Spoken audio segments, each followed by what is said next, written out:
sign-in sheet making its way around if you can just sign in. We do have some handouts. We're going to email them because we're so green, and they'll be on the website as well. And if you have any friends who couldn't make it today, we are videotaping, and it will be posted on the site. By way of introduction, I just want to say that my 9th grader, when I told him we were having this speaker, said, "You must have been in the bathrooms and noticed the smell," because apparently everyone is vaping.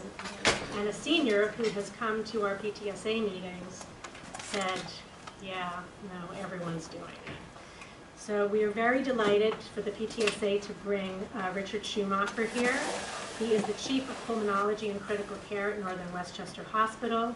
He's been in practice for more than 20 years and has been speaking at area schools and community events about e-cigarettes, unfortunately increasingly recently. So I welcome Dr. Stumacher, and thank you for being here. Thank you, Laura. I appreciate that. So just a quick second before I get into my talk about my journey. I practiced at St. Barnabas in the Bronx for about 14 years. Is this right? Because I'm not an AV guy, so like it's not. Okay, cool. And early on in my career, I'd have to give people a diagnosis of lung cancer. And as horrible as it was for them, it's also brutal for me. You know, I had a lot of empathy, and it's just a painful moment in time. And then talk to people about emphysema and talk to them about trachs and being on vents. And so I decided I would put some effort into smoking cessation. And I'd like to try and prevent myself from having to have those conversations with people. And I got into smoking cessation, and I got my campus smoke-free, and it was a fairly large success. All of my patients in my smoking cessation program in the Bronx were ex-crack addicts and ex-heroin addicts and ex-alcoholics, all of them. And all of them told me exactly the same thing, which was that it was much harder to quit smoking than it was to quit any of those other drugs. Fast forward to I joined Northern Westchester about 4 years ago. Last August of 2017, there's a vape shop opening up in Pleasantville, and the school superintendent, who happens to be on the board of trustees at Northern Westchester, calls our CEO and says, "Oh, Nita Lowy's putting a roundtable together of all the superintendents of Westchester. We need your vaping expert." So they called me, and they said, "Oh, what do you know about vaping?" I said, "Nothing. I'm a smoking cessation. You know, that's what I do." And they said, "Great. Can you be there tomorrow at 1 o'clock?" And I said, "Awesome." And then I immediately got off the phone and then just started studying. And then I've stayed with it ever since. And as I keep up on the literature and on the news, it becomes scarier and more interesting. And then I started, getting these talks. One school invited me, and they said, "Oh, he, wasn't horrible, so let's have him come to the next school." And then it continued. At the end of my talks, I answer all the questions. I stay as long as anyone wants me to be here, and then I usually put the answers to those questions into my next talk. So this has been going on now for about a year and a half, and I have to keep cutting out other slides, or otherwise it would be a 2-hour presentation. So I can continue to tweak it and try and keep it up to date. So the reason why I'm telling you that is at the end of it, I welcome any kind of comments or questions and stuff like that, because everyone in the future is going to want to know about it. So where did this all begin? Everybody asks me, is vaping safe or is it not safe? Is it healthy or is it harmful? The government, by the way, refers to it as Electronic Nicotine Delivery System, or ENDS is their acronym, which I think is an interesting acronym because maybe it means it's going to be the ends of your life. There's a lot of media attached, there's a lot of imagery. Is it safe? Is it not safe? Is vaping? So this one is very powerful. Vaping is not smoking. It's not poison. It's not twins joined at the cheek. It's not a guy from Mad Men who's waiting for a martini when he gets home. And then you get this one, which is if you could do this without a cancer risk, wouldn't you do We Did Thank You? It's very powerful. And then this one, here's a body with a Marlboro box toe tag saying smoking kills, and it's the next generation cigarette for the next generation addict, which is some foreshadowing about some of the major points of my talk. By the way, smoking-related deaths, 500,000 per year in the United States. It's more than suicide, alcohol, drugs, all of this stuff combined. There are more people who die from tobacco every year. So why are we in this mess? Back in 2015, England released their review of the literature, and they said that vaping is 95% safer than smoking cigarettes. And everyone took that data and said, wow, 95% safer, which then therefore means that it's safe. and everybody ran with it. 2015, by the way, is when Juul was first came out. Of course, later on that year, the British Medical Journal uncovered that there were some undisclosed links between some of the authors of that study and big tobacco. And what are we doing? In the United States, back in January of 2018, so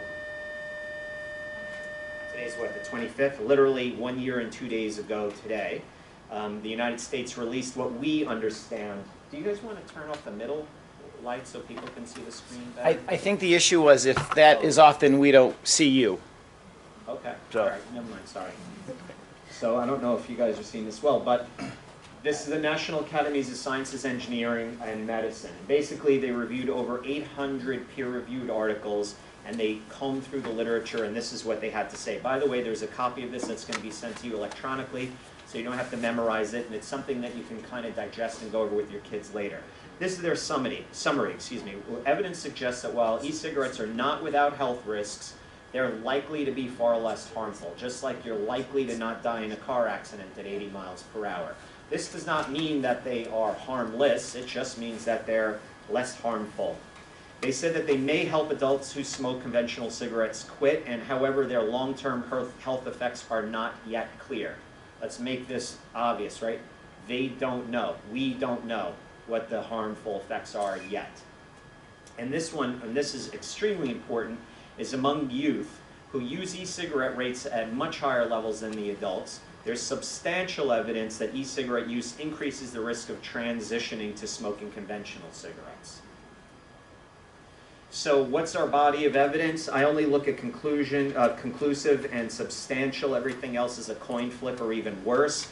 And I'm going to go through this very fast because you guys are going to have access to it. There's conclusive and substantial evidence that you're exposed to nicotine, that you're exposed to toxic substances, although at less levels than regular cigarettes, that there's dependence and abuse, and then that as far as youth and young adults are concerned, you are 4 times more likely to transition to regular smoking if you're a vapor when you're a kid. There's definitely secondhand exposure. There is no available evidence whether or not this leads to cancer. We just don't know yet. Respiratory effects, injuries, poisoning, reproductive, we have no idea. So, we now know everything there is to know about vaping, and we could all go home. We just got an extra hour of our lives, and we can hang out and say, wow, that was a really great talk. It was 5 minutes. So what I'm going to do is I like to reframe the question here. I don't like to talk about whether or not vaping is safe or not, because it's likely safer than cigarette smoking, and it's likely not safe. And we're not going to be sure until about 20 or 30 years from now. So instead, I want to talk about nicotine for a second. Nicotine is a neurotransmitter. It's a chemical we all have in our nervous system. Whether or not we smoke or not, we all have nicotine in our bodies. So the way it works is I have a thought in my brain. I say I want to move my fingers like this. And there's one synapse. It releases a chemical. One of those chemicals would be nicotine. There's acetylcholine and all kinds of other stuff. So it goes from one synapse to another, and then it triggers a series of electrical events, and then I move my fingers, right? So we all have nicotine in our bodies. When you take in extra nicotine, when you inhale it, or chew it, or ingest it, or whatever, this extra nicotine goes up into your brain, and it causes a series of reactions. One of the things it does is it releases dopamine. Dopamine is the chemical in your brain that's responsible for calm and for pleasure. So you go on this merry-go-round. You take a rip of a Juul. By the way, that's what the kids call it. So when you say rip in front of them, you watch their faces go like that because they're going to expect that you don't know the lingo. It's important to know the lingo. So you say, oh, you take a rip of a Juul. The nicotine gets up into their brain in a few seconds. It causes a release of the dopamine. Dopamine makes them feel great.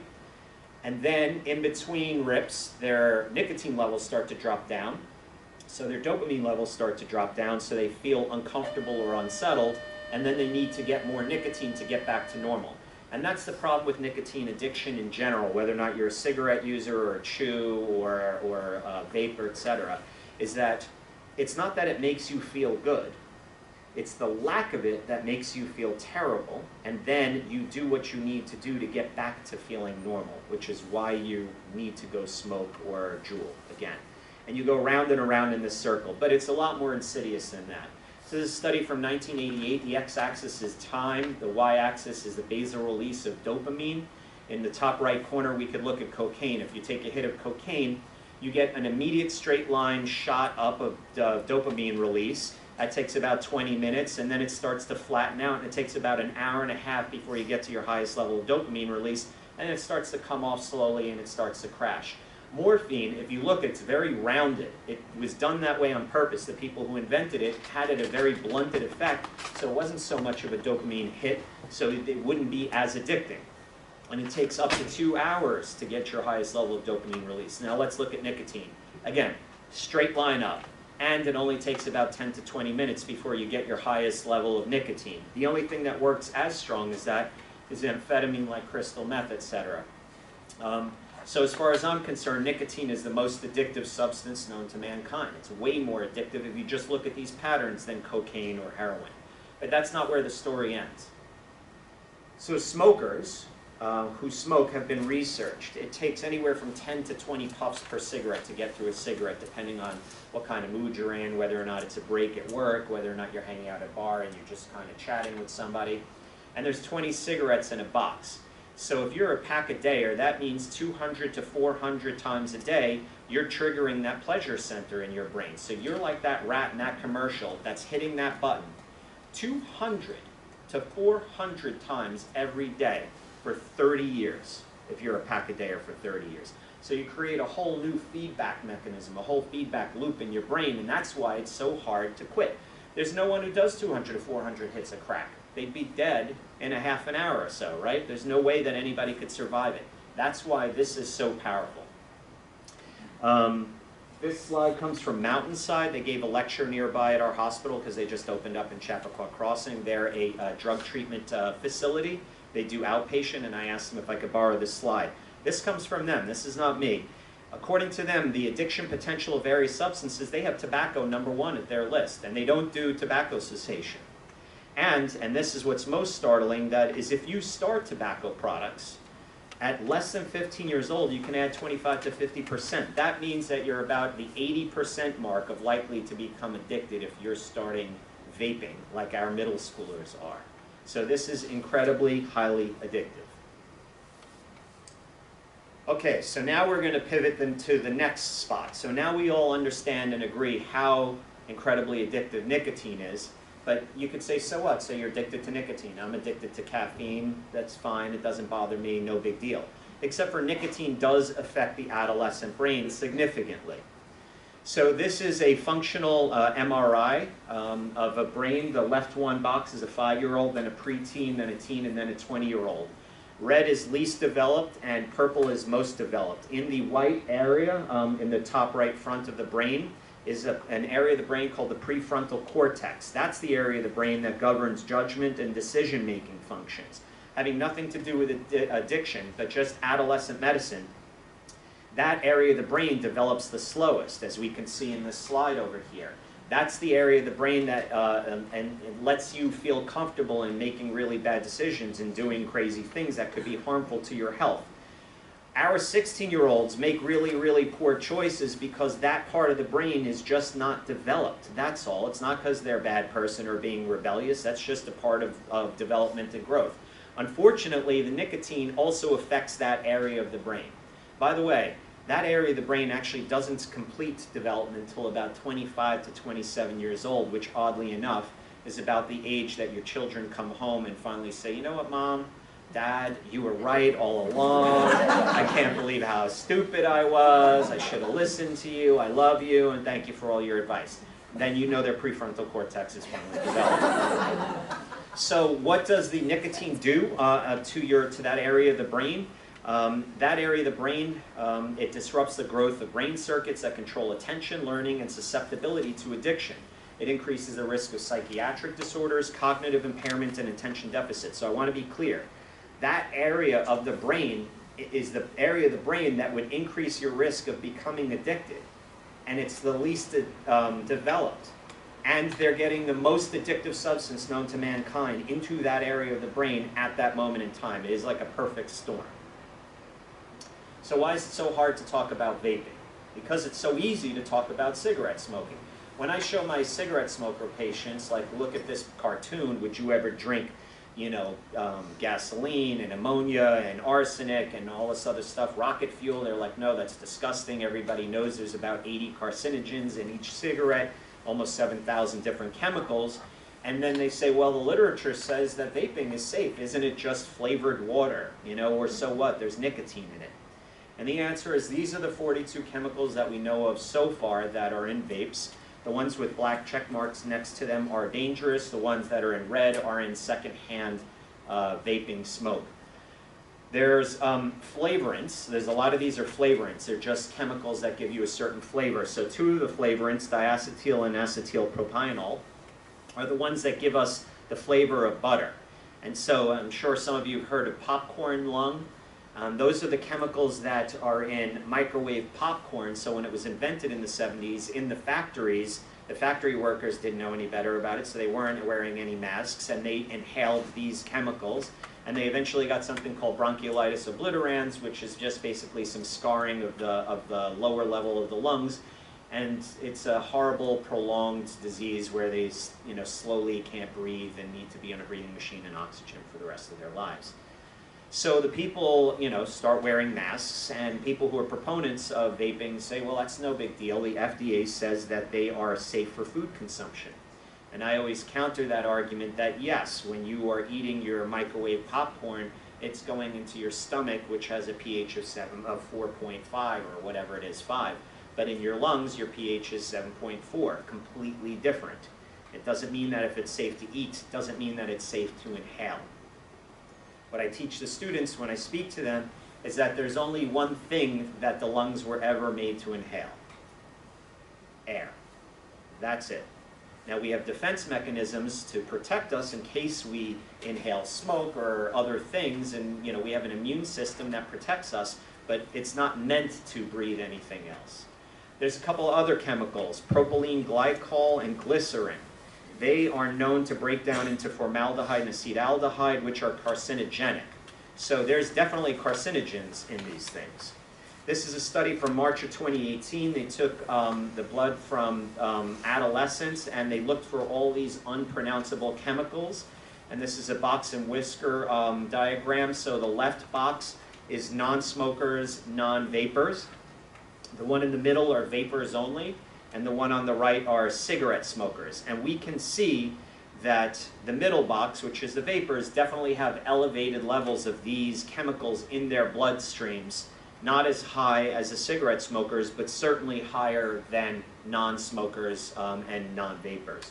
So they found that these findings can be used to challenge the idea that e-cigarette vapor is safe. What about e-cigarettes leading to cigarette use? So there's a lot of literature, which I need to get through a ton of slides. This one I just wanted to point out, December 2017. It was done in Connecticut, 400 plus kids, and it was a crossover study. And they said, do you smoke, do you vape, or do you do nothing? And they came back a year later, asked the same kids, do you smoke, do you vape, do you do nothing? And then they asked them yet again. So it was 3 full years.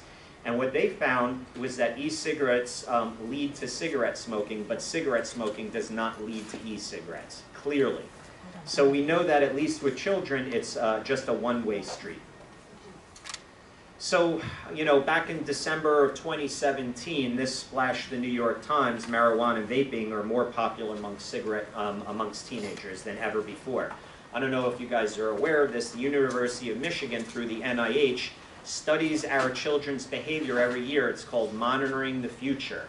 And they ask close to 40,000 kids in an anonymous survey about all their behavior, everything: drugs, alcohol, sex, pills, driving, seat belts, all of it. They want to know how safe our kids are. And what they found in 2017, they released that in their previous year, 13% of 8th graders, 24% of 10th graders, and almost 28% of 12th graders had vaped at least some point in time, at least once in that past year, which is astounding. And you can see in the box on the right that as the kids are in older grades, they agree or admit that they're in vaping nicotine more. Marijuana, interestingly, stays about flat, and just flavoring tapers off as they get older, and also other and I don't know, which shows me that whoever came up with these questions were intelligent, because most of the times the kids really don't know what they're vaping. By the way, the United States government only started tracking vaping data in 2015, and they only asked the question, do you vape or not? So this study, 2017 study, was the first time that they ever asked them, well, what are you vaping? So we only have 1 year's worth of data. By the way, in all this time, this is from the American Lung Association, the blue line is adults. Back in 65, 42% of adults were vaping. And by 2015, it dropped down to 15.5%. The red line are kids. 36% in the late or mid-90s, dropping all the way down to 10.5% or 10.8% in 2015. So that's a tremendous drop-off for our children and something to be very proud of. And also a tremendous drop-off for adults, 2015. As a matter of fact, in November of 2018, so we're talking 2 months ago, we just recorded the lowest cigarette use in the history of the United States of America, 14% across the board for adults, which is something to be extremely proud of. So that's November of 2018. 1 month later, of course, the Monitoring Our Future information comes out from the University of Michigan, and guess what they say? Vaping surges. As a matter of fact, it was the largest year-to-year increase in any substance use ever recorded in the United States for both 10th and 12th graders. Sobering. So this is what their data looks like, and I had a feeling that not everybody would be able to read it during my talks, so I tried to make it a little bit more user-friendly. So lifetime prevalence means that at any point in time in their life, did they use it at all? And this is going from 2017 to 2018. So this is just 1 year jump. And we could see, just for 12th graders, from 25% to 34%, a third of every kid that they asked, have you ever vaped at all, said yes. And by the way, the lifetime prevalence of THC, so we could see that as well jumped in just 1 year. What about annual, which is what that previous slide was? So not just ever in your life, but in this past year where you're vaping. And so we went from 19% to 29.7%, all right? And also we have a very large jump in annual prevalence of vaping THC. And then we also in the 30 days, so forget about in your lifetime or this last year, how about just in this last month, did you vape? And we went from 11% to 21%. That's a significant increase. And again, continual increase in vaping THC. So yesterday I was at Sacred Heart Academy in Greenwich, and they asked me to put in some of their slides from the Greenwich Youth Survey results from the Greenwich Prevention Council. And I thought that everybody else would find these data points interesting too. So these are the demographics that they studied, but these were their results. Now they only looked at 30-day use by grade. And so as far as cigarettes, alcohol, THC, and e-cigs, in their 12th graders, half of their 12th graders are drinking alcohol, 1 in 5 are using THC, and 1 in 3 are using e-cigs. So to compare the Monitoring the Future versus Greenwich, we could see that in our communities that we are #1. We are beating everybody. So 12th grade, 1 in 3 instead of 1 in 5. These are sobering facts. Now I want to tell you something. Informally, I ask any kid that I come across, how many kids do you think are vaping in your school? And I've spoke to kids from England, from San Francisco, from Boston, from a lot from around here, and they all tell me more than half. Sometimes they tell me 70, 80%, sometimes 90, and they're kids. They don't really have a true estimation of what's going on. But although these numbers say 31%, I'm pretty sure that it's a lot more than 31%. And this was about access. Interesting, their key takeaways, and this is the kids, that the perception of risk and parental disapproval affect use. So the parents' disapproval of their actions will affect what they do. Also, their rates had increased, and there was a consistent increase in both, alcohol, e-cigs, and marijuana. So why are the kids vaping so much? And from studies back in 2013, 2014, it's clear that 80% of the kids surveyed said that the availability of flavored vapes was the reason why they were vaping in the first place.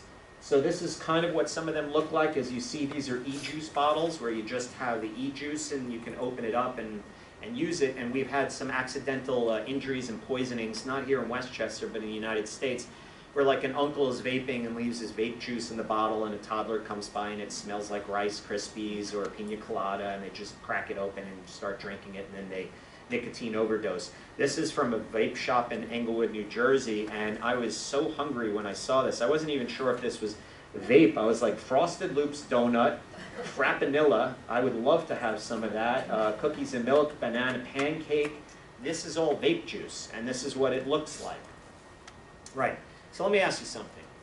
Let's say you've been smoking a pack a day for 30 years and you're looking to quit. Who is this aimed at? That person or our kids? Yeah, it's straightforward. What about Juuls? Because we all know that that's what our kids are using anyway. And this comes from their website. One of their pods, this is a pod, and I'm going to pass some of this stuff around. Each one of these pods has vape juice in it, and each one of these pods is the equivalent of a pack a day. And they asked, you know, on their website, are you going to make any non-nicotine juice? And the answer is no. So Truth Initiative surveyed everyone. 63% of Juul users don't know that the product always contains nicotine. They don't make anything without nicotine. Also from their website, in the fine print, and I love this one, if you do not currently use nicotine-containing products, we recommend that you do not start, because they know that this is all about nicotine addiction. Here's the obligatory ugly picture of a battery that's exploded.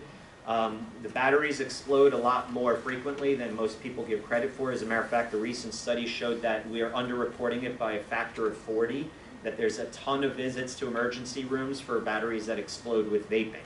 We've also had our first vaping death back in May of 2018, where one of the batteries exploded and the metal shards went through their brain and they burned in their bed. We've also had our first disease related to vaping, where a teenage girl got hypersensitivity pneumonitis, which is a form of an allergic reaction inside your lungs. She had to be on a breathing machine for about 3 weeks, and very thankfully she got better and was able to go home. So what's my opinion? When people want to ask me if vaping is safe or not, I really don't want to get into the discussion, because we all know that we really don't know how safe it is. So I think it's a distractor question. Really, the only question we should be talking about is whether or not our youth should be vaping. And the answer is clearly no, and that there's really no acceptable reason why some teenage kid is vaping whatsoever. I think vapes and e-cigarettes can be tools that are used in smoking cessation. They're not great. The literature is actually very wishy-washy on whether or not it's a good tool to get somebody off of cigarettes. But if you've tried all other conventional forms of trying to quit, you've tried hypnosis and everything else, and you just can't quit, I think you're better off vaping than smoking cigarettes. I think non-nicotine flavored vaping liquid is a gross and obvious gateway product that's aimed at our youth to turn them into the nicotine addiction marketplace. And let's be clear, this is all about the nicotine addiction marketplace, and it's worth many, many billions of dollars. The thing that has me most scared is that the ever-increasing risk of our use of our kids who are vaping, and the fact that there's clear evidence that vaping leads to conventional cigarette use, means that we're going to have a tsunami of diseases 20 to 30 years from now. And very thankfully, I will not be practicing medicine then, because that's why I got into this in the first place, is so I don't have to give people these diagnoses. So I don't want to do it in the future, and that's what's going to happen. So just some educational points. What's the difference between vaping and smoking? Combustion is, so regular smoking is you're using fire to burn tobacco leaf. Vaping is that you're using a different heating element. Usually typically it's a coil, kind of like an electric burner stove that's in that little piece of the e-cig, and it superheats a wax or a vapor or liquid or whatever, and turns it into a vapor. People ask me, what's the difference between a Juul and an e-cigarette and a vape? So there's what Juul looks like, this is what an e-cig looks like, these are what vape pens look like, and the answer is there's absolutely no difference whatsoever. They're just different types of the same thing, just like the difference between Coke and Pepsi. What's an electronic cigarette? All electronic cigarettes have 3 parts to them. There's a battery, and then there's a center part or a vaporizer where it's the heating element, and then the cartridge through which you can inhale the stuff through. So they can look lots of different ways. You can have them customized to go with your outfit. On the bottom, no, seriously, there's other ones I don't have pictures of that I've gotten rid of over time because I have so much other information, where you really can color coordinate your outfits to your vape pens. So down here are the ones that look like cigarettes. These ones look like pens. Your kids could have this in their room, and you would think that they have a pen in their hand. Then we have a little bit more, these are more advanced vape pens where you can put the juice into it and batteries. And then these are called box mods, where you know, you have very advanced batteries, larger canisters for a lot more liquid, and then you can have them look like, you know, honestly anything. So here's a bunch of different box mods, and it gets very complicated. On the internet, you can, you know, download videos on how to tweak your stuff yourself. And obviously our kids aren't doing this. Our kids are really mostly juuling, but as they get older and go to college or get into whatever they want to, who knows what they're going to do. This is the Juul starter kit. I think it's about $40 to $50. It comes with the charger, the battery, and the 4 pods that you put into them. The charger, the USB charger, goes magnetically. So I have one here, and it just comes apart, and then it just kind of clicks in. So this will be in your kid's computer and charging. They charge in school all the time. People don't even notice it. It's just another piece of background noise. And then there's a pod that just goes in the top. They take it out and they take a rip. When they see somebody coming, the girls just put it in their bra strap. The boys just float it right into their waistbands, into their underwear. And it gets a little bit more advanced than that. There's also vapeware. There's all kinds of stuff that's related to this that you can purchase online. I'm going to pass this stuff around because I think it's very important that you guys touch it, feel it, see it, know it, so when you're going to see it in your homes, you know what you're looking at. This one is one more of those advanced vape pens, so you would just pop off the top, put whatever juice you want to put in here, and then put it down in the bottom, and then you click your thing and that's it, and then the bottom part is the battery. And then this little lovely piece I'm going to come to a little bit later on. And hopefully all this stuff's going to come back to me, right?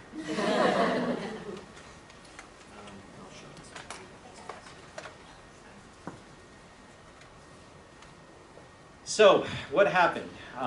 Did Juul lure teenagers and get customers for life? So, I don't know if you guys are aware of this, but all the way back in 2018, we found out that Juul has become so prevalent that they now own over 70% of all e-cigarettes in the United States are now Juuls. So that's quite a market share. Does anybody know what the iPhone market share is? 51%. And Juul is 70%. Why do they own the market share? Because these really smart kids from Stanford who started the company did a couple of things. One, they made it look cool, and they made it look like something kids would want to use, and it's kind of very advanced design. And the other thing was that they started working with nicotine salt instead of free-base nicotine. So this is x-axis is time, y-axis is the amount of nicotine in your bloodstream. And if you're inhaling most other forms of vape stuff, this is kind of the kick you get from the nicotine. But if you use a Juul, you could see that you mimic very, very close to cigarette the amount that gets into the brain and the speed with which it gets into the brain.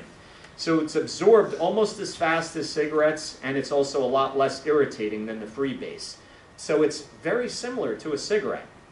The other problem with Juuls is the amount of nicotine they put in their liquid. So most e-liquids, most other vape devices in 1 cc of vape juice has anywhere from 6 to 30 milligrams, and our friends at Juul put in 59 milligrams per cc. The EU won't allow that. They will, by law, only allow 20 milligrams per cc. Now look at this market increase. 2016, 2 million units. 2017, 16 million units. I don't know how many they sold in 2018, but I'm sure it's a lot. When I was doing this talk, I was like, look, even Israel bans it, right? And this was in August of 2018, and then I kind of went back to it, and I realized what Juul did to sell in the EU and other places is they just put in only 20 milligrams per cc. So this is the countries where Juul is sold so far. So as of 2017, as of 2018, early 2018, they were valued at $15 billion. And again, they started in 2015. And they did a lot of advertising to kids in stealth ways, Twitter, Instagram, and stuff, and Snapchat that you guys would never notice or see. And it's been still ongoing until recently. So I'm going to take a little pause, an intermezzo perhaps, and I'm going to start talking to you guys about vaping THC for a quick moment because I would get so many questions that I didn't mention THC. So vaping THC is also known as concentrates. The reason why it's called concentrates is because the way you make it is you take marijuana leaf and then you concentrate it by boiling it down or extracting the THC through various different methods. Most of the time you're using butane and superheating it and all this other stuff, and what you're left over with is an oil or a wax that can look in lots of different ways. There's lots of different names for it, bud, shatter, all kinds of other stuff that I don't even remember. Oil is a very big thing, so because it's THC oil.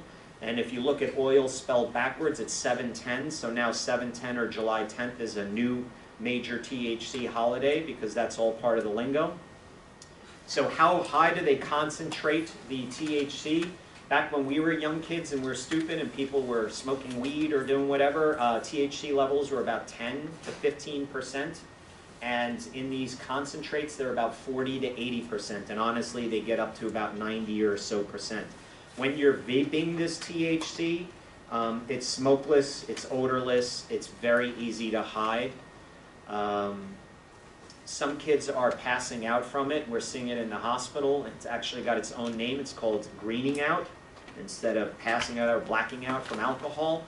We've had kids in our emergency room with seizures and passing out and all that kind of other stuff. Not a lot, but some. This is a tremendous amount of THC to be hitting a kid's brain in a very short period of time. This is a study from November of 2018. They took adults who don't use THC and they had them smoke conventional marijuana like in a joint form. And they did a study, they gave them a survey and functional stuff and also blood. And they checked how high they were and what their level of concentration of THC was in their brain, in their bloodstream, excuse me. And then did the same thing with the same people but vaping the same amount.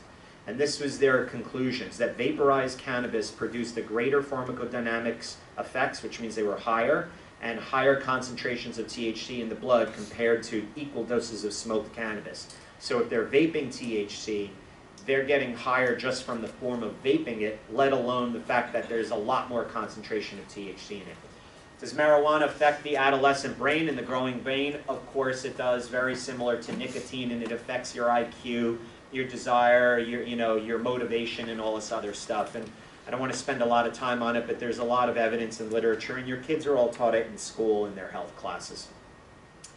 Interestingly enough, and this is my observation, this isn't medicine or science or fact, is that I've noticed that for the THC products, they tend to be screw-in things. I don't know why.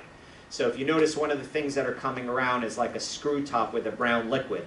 So we could see that kind of thing here. So you buy the battery part, and the battery part also screws into the USB port rather than magnetic for some reason. So if you find a USB port thing, a USB charger in your kid's room, and it's a screw-in variety, they're probably vaping THC, not nicotine at that moment. I'm not saying they are or not, but it's more likely that. And they look very differently. Don't forget, it's all legalized in California. They're very healthy there. So they're producing very high-end stuff, right? So naked THC, premium cartridges, solvent-free.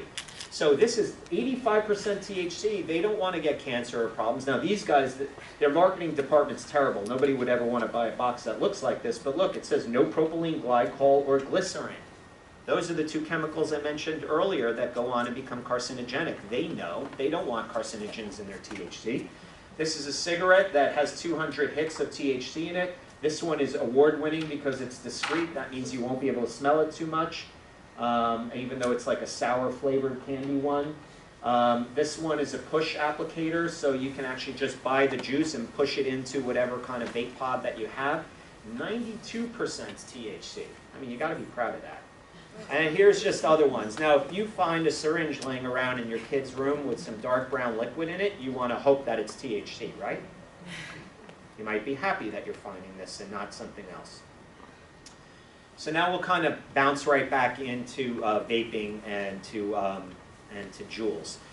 So there's a lot of legislature that I'm not going to get into too much. New York State only banned vaping back in October of 2017. In June of 2018, we finally passed a law that you have to be 21 to buy vape products in Westchester. Literally last summer, you could be an 18-year-old kid and go into any store and buy a vape product. And do you think anybody was checking to see if somebody's 18? No. So everybody was able to buy it anywhere. Scott Gottlieb, who's a commissioner of the FDA, is taking all this, and at least in my opinion, fairly seriously. So here's a really fun timeline I think you guys should all enjoy. Here's September of 2018. The FDA does a historic action against 1,300 retailers and 5 major manufacturers about their roles in perpetuating youth access to vapes.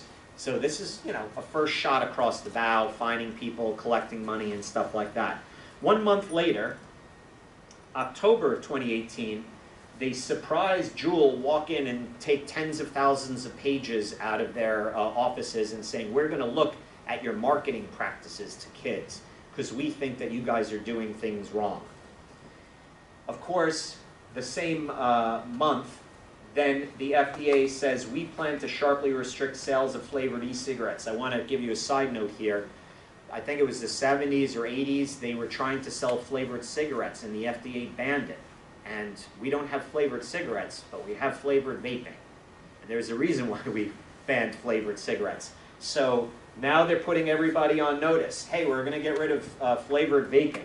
This is November, just a couple of months ago.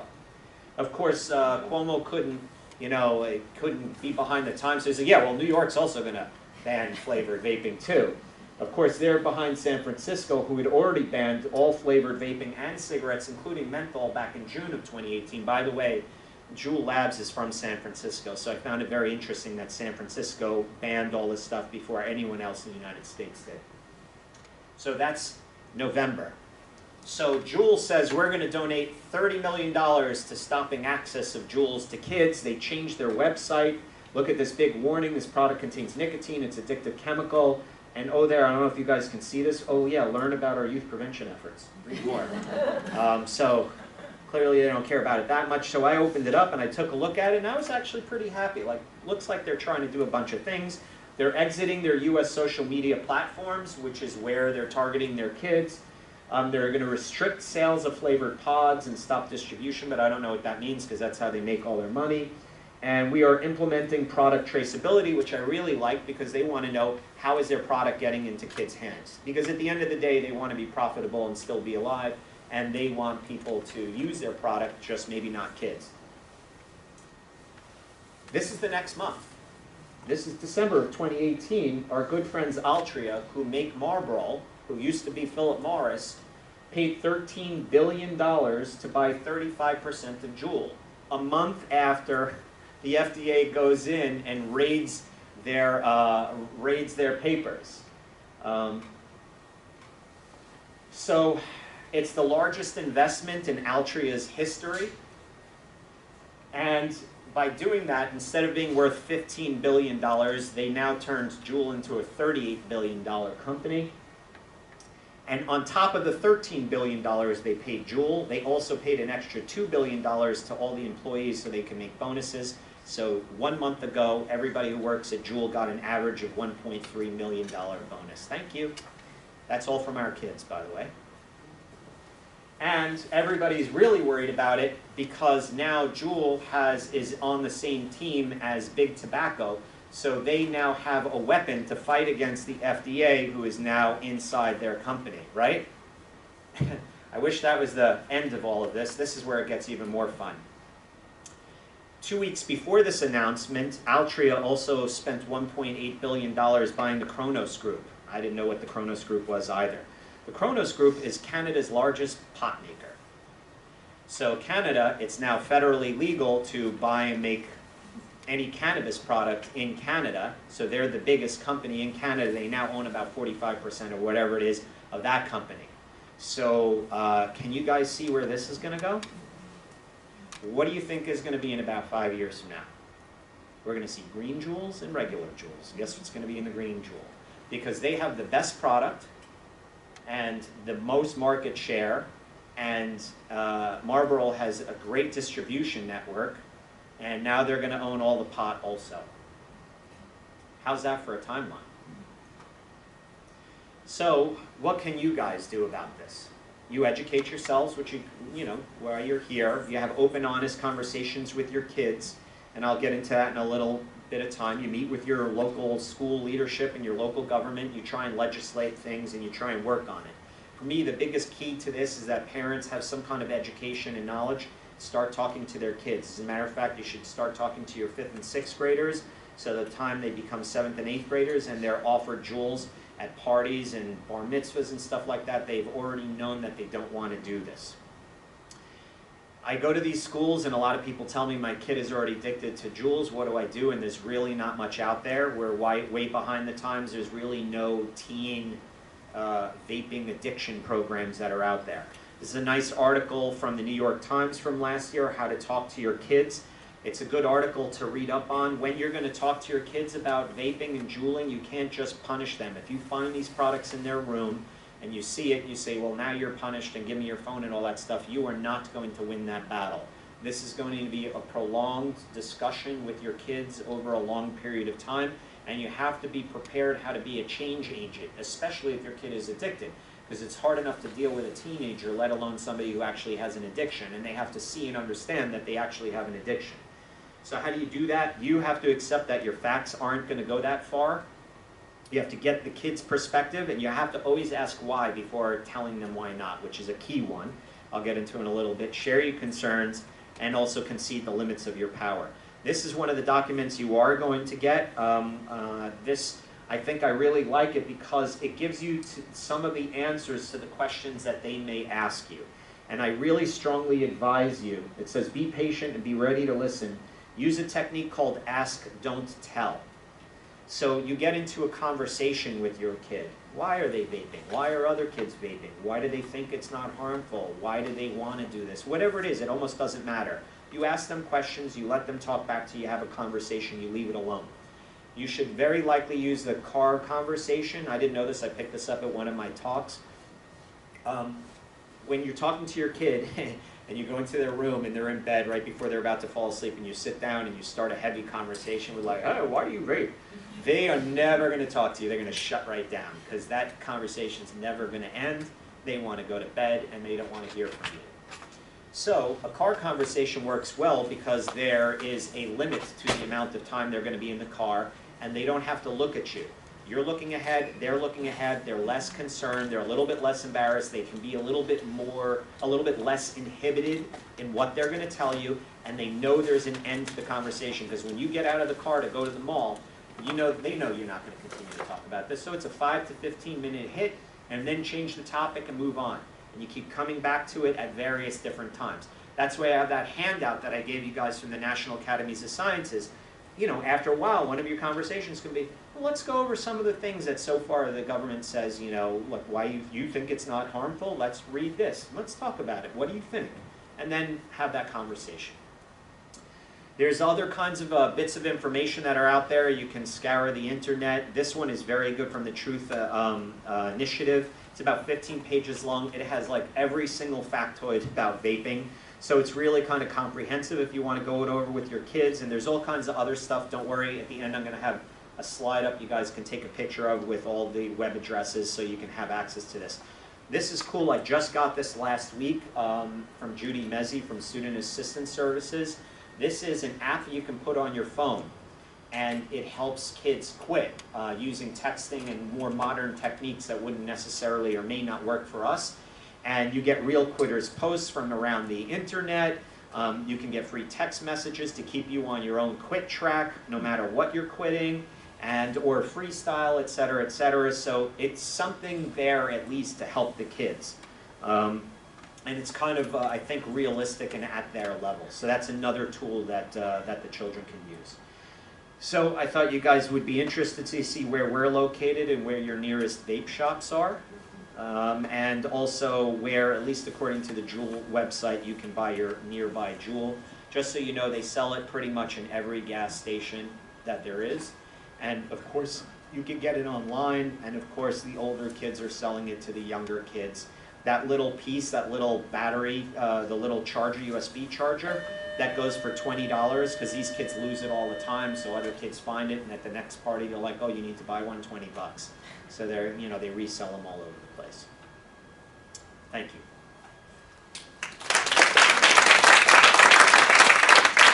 I know it's very sobering. I'm not trying to make it seem like it's doom and gloom. It really isn't that bad. What we really need to do is start working with our kids and starting to educate them as to why they don't want to turn into nicotine addicts. My suggestion is that if you want to just talk to them about vaping is dangerous, they're going to look it up anyway. They're going to go to websites that tell them that it's not dangerous at all. They're not going to believe you, and then they're going to shut down. But if you reframe and you tell them you're a nicotine addict and you're 4 times more likely to become a cigarette smoker, and by the way, we're not going to know how dangerous this is for 20 to 30 years, because the truth is that our kids are the guinea pigs, literally. Our kids are the first generation guinea pigs, and 20 to 30 years from now, then we'll find out what bad things may or may not happen to them. And we don't want them to be the guinea pigs. So their brains are working in the right way, but they just don't know it. If you're having a tough time with them, and whether or not they'll even admit that they're addicted to Juul, because you'll say, oh, well, you know, you're addicted. And they say, no, I'm not addicted. I can quit anytime, blah, blah. So you say, all right, let me challenge you.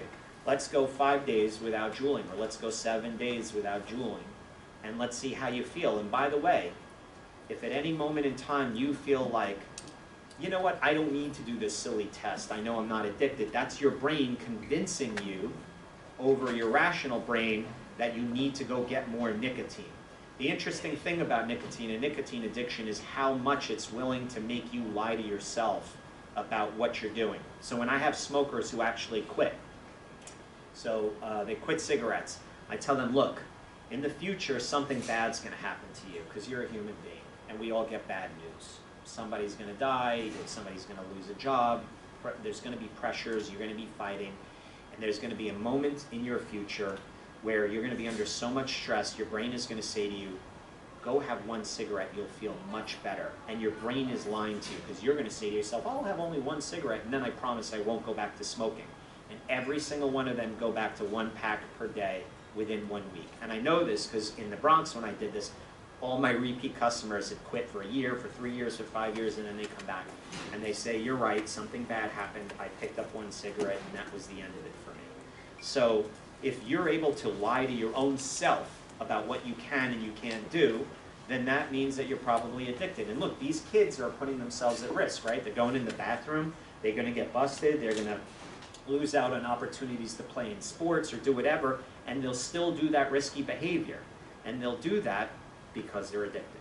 And they have to really understand that, and they're not going to get that in one conversation in any way, shape, or form. You could also speak to your pediatrician and say, I need some help. You could go to your school guidance counselors or your health counselors or your social workers or school psychologists and say, we need some help here with my kid. You know, I have high school kids, and I know all my sons and daughters' friends who are vaping, and their parents will sometimes talk to me, and you know, sometimes there's really good help, sometimes there isn't, but it's still worth talking to them. More importantly, you need to reach the kids before they get there. So Northern Westchester, we have community outreach to our school districts that are within our hospital's catchment center. And we used to, you know, send a respiratory therapist, whoever in, and they would do like a whole spiel on cigarette smoking. None of the kids want to smoke. Like that's, you know, it's a waste of time. So we spend 5 minutes now on cigarette smoking, and then the rest of the class about vaping. And we teach them why they should want to vape. We teach them how to say no. We role play with them. We make them practice how to say no. And I think that's exceptionally important. So by the time the kids get to that first moment where they're offered a Juul, that they already know why they don't want to do it, and they've already practiced how to say no, which I think is exceptionally important. What ages do you suggest we start doing that?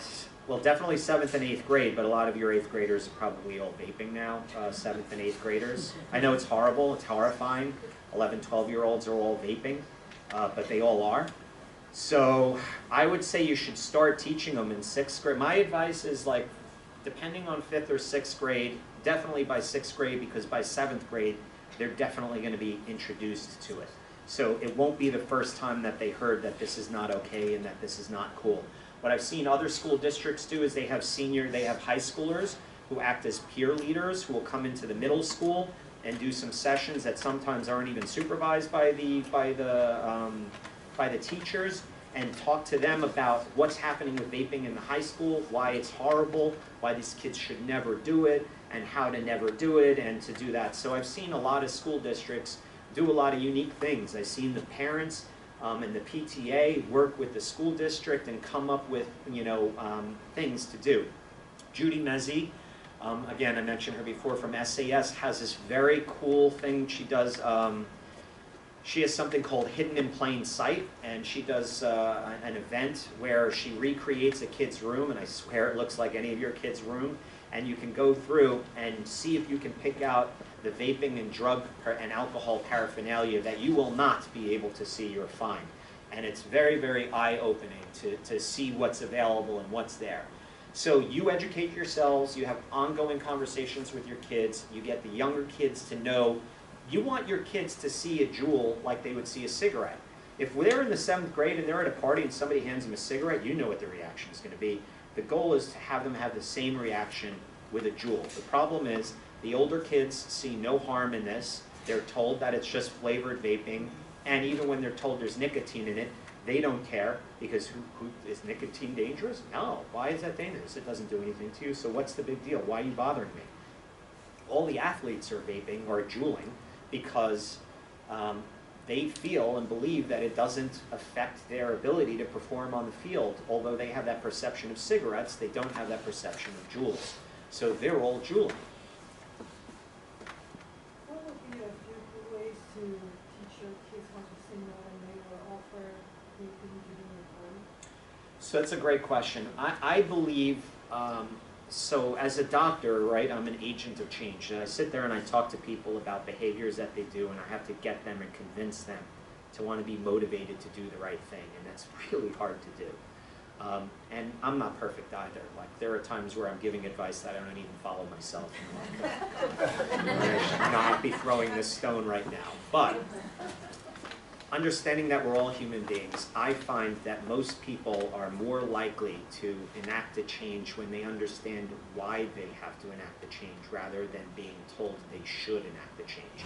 So for instance, if I sat there and talked down to you and told you if you need to do cardiovascular, and if you're not doing at least 20 minutes of moderate to high intensity cardiovascular regimen 4 or 5 times a week, because as a female your bone density is going to be going down, and also because of your if I just say you need to jog 4 times a week for 20 minutes, you're like, okay, thanks doc, and you're out. But if I sit down and I show you the literature and I say, here's really good evidence why in a female you need to be working on your bone strength and your bone density, and also cardiovascular, and I don't know if you have diabetes or whatever, these are all the benefits of why you're going to do it, more likely you'll get there.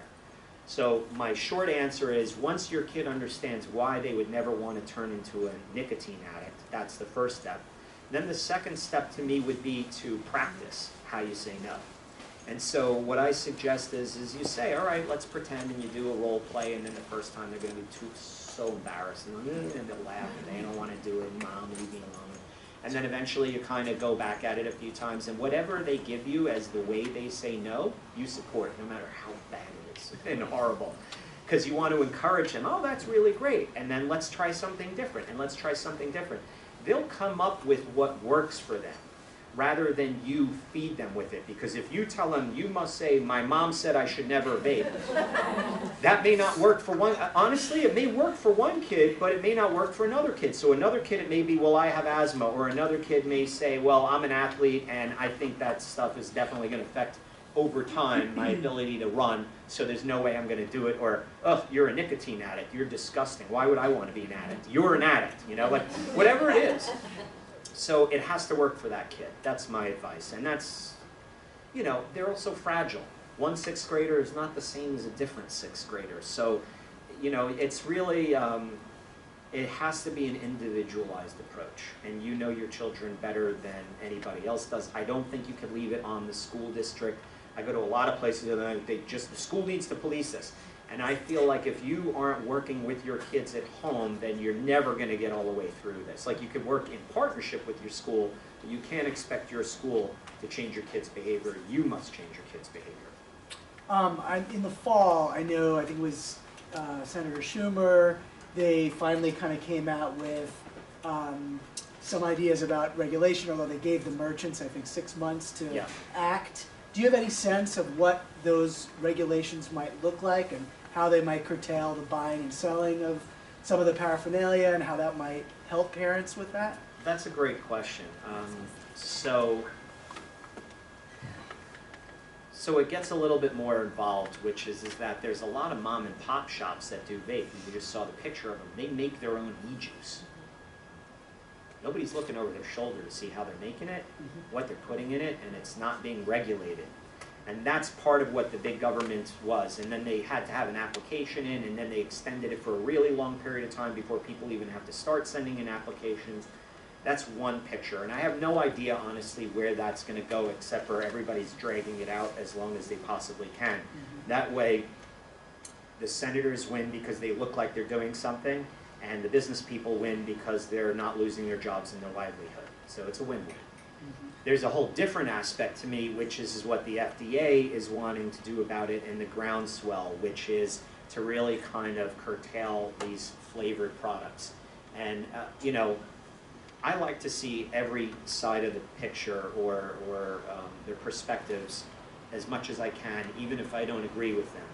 So if you're a young adult, 20s or 30s, and you love vaping, and this is your favorite flavor, and you know what you're getting yourself into, and the government is now saying you're not allowed to ever, you know, vape a flavor, you know, and it's illegal, and get rid of it, and you're like, wait a second, you know what? I like, you know, whatever, I like flavored vapes. Why shouldn't I be able to do it? Then there's the other side of this, which is that our kids are turning into nicotine addicts, and if there wasn't mango flavored Juuls or fruit medley Juuls, they wouldn't be Juuling. So where do you get with this? So I think that the FDA is going to move in that direction, and they're going to try to severely restrict or maybe make it illegal. Now the truth is that for the health of the overall population rather than the individual, which then starts to get into how you perceive government's involvement in our lives, if you step back from that and you just look at population health, it's clear that no one should be vaping anything ever, and if you want to go a step above that, then certainly non-flavored vapings, including menthol, should be gone. Where do I think this is going to go? I think they're going to severely curtail it. They're still going to let menthol go. Here's a fun story about menthol. In the late 60s and early 70s, the tobacco industry saw that they weren't making enough of a profit in low socioeconomic areas. So they researched it, and they realized that if they put menthol into the tobacco, it will cool off the throat when you're taking a bigger hit of this fiery substance, the combustion. And so you can get a higher nicotine load into you so that you can then become more addicted. And then they would have block parties, and I'm sure a lot of you guys in this room remember Cool and Newport, and they would throw barbecues in the Bronx with the famous DJ and stuff like that, and hand out cartons of that stuff. That was done by intent to increase their profitability. That's why menthol is there.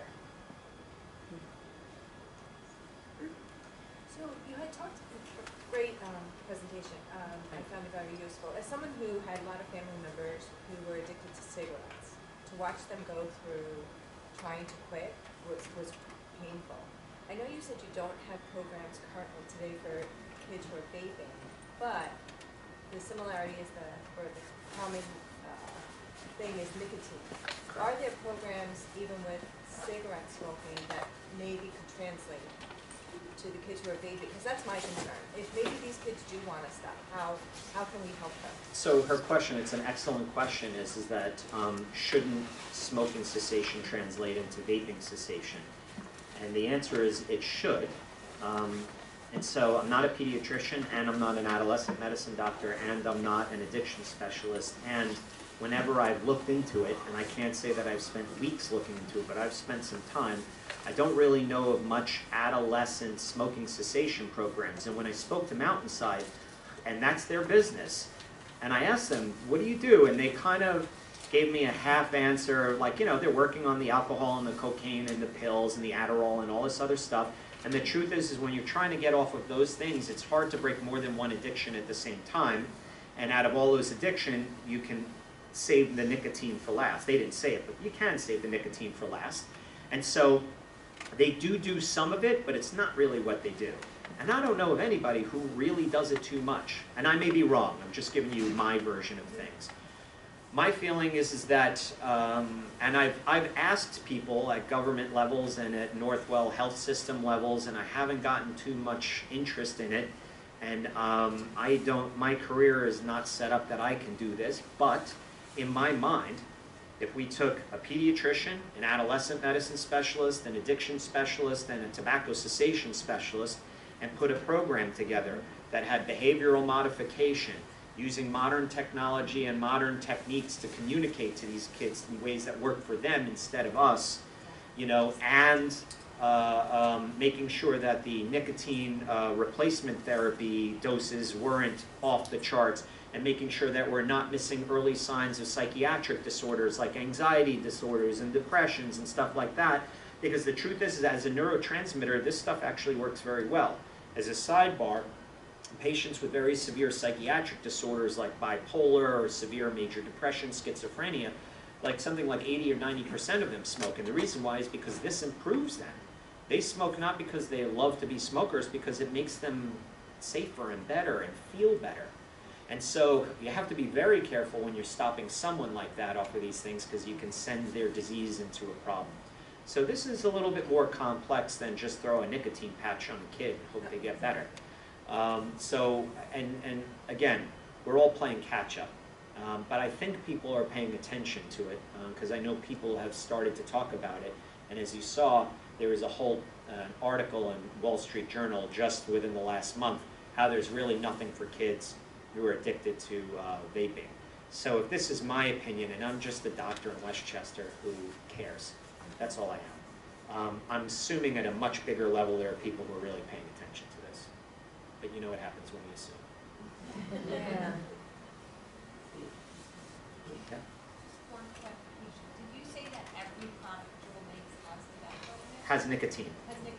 correct, 100%. No, They just don't, flavor. thank you guys, yeah, they don't make non-nicotine products because they are in the nicotine addiction industry. So why would they make a non-nicotine product? So if you, I'm sorry, and I'll come to you. If you go into the vape shop, they will sell you juice that doesn't have nicotine in it. You can choose, you know, your level of nicotine and say, I want 0 nicotine in it. But none of our kids are going into vape shops to buy this stuff. They can't. It's illegal. How long does it take to become addicted to nicotine? Everybody's different.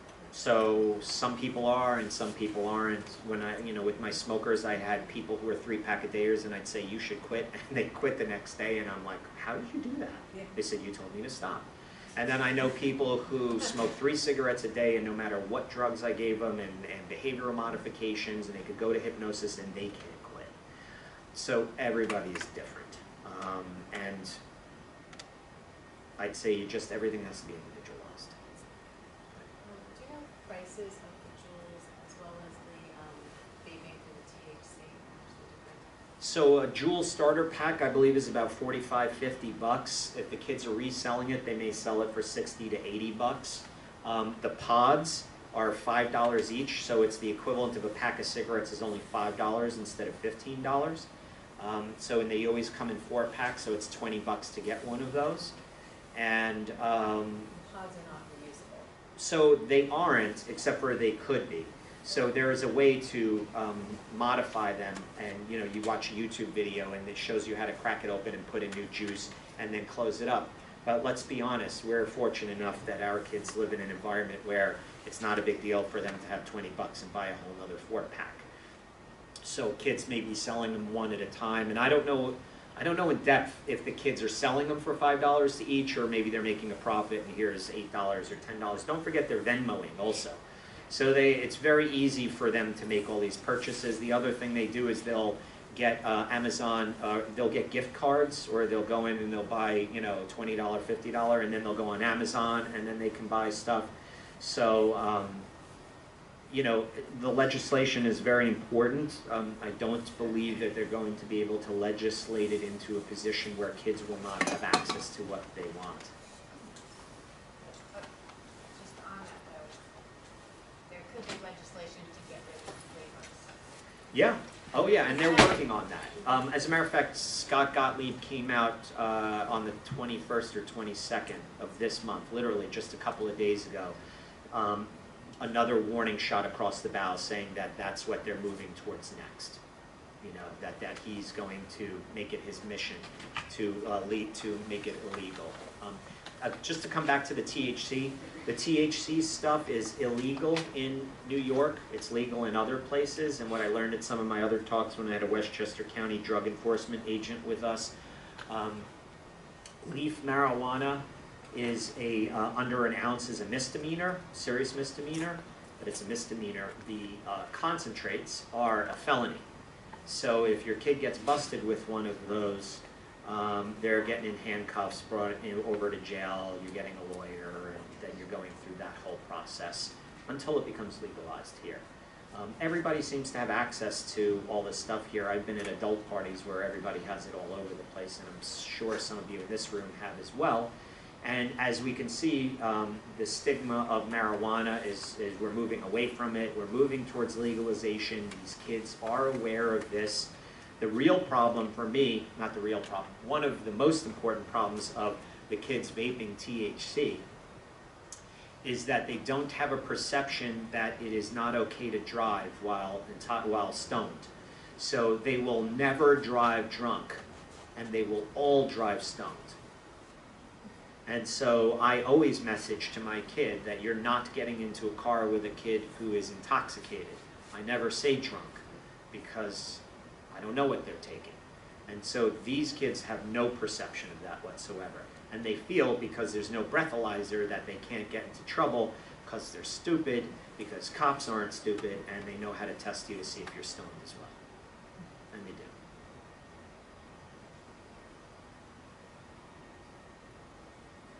So, I mean, cigarettes have been around for a very, very long time.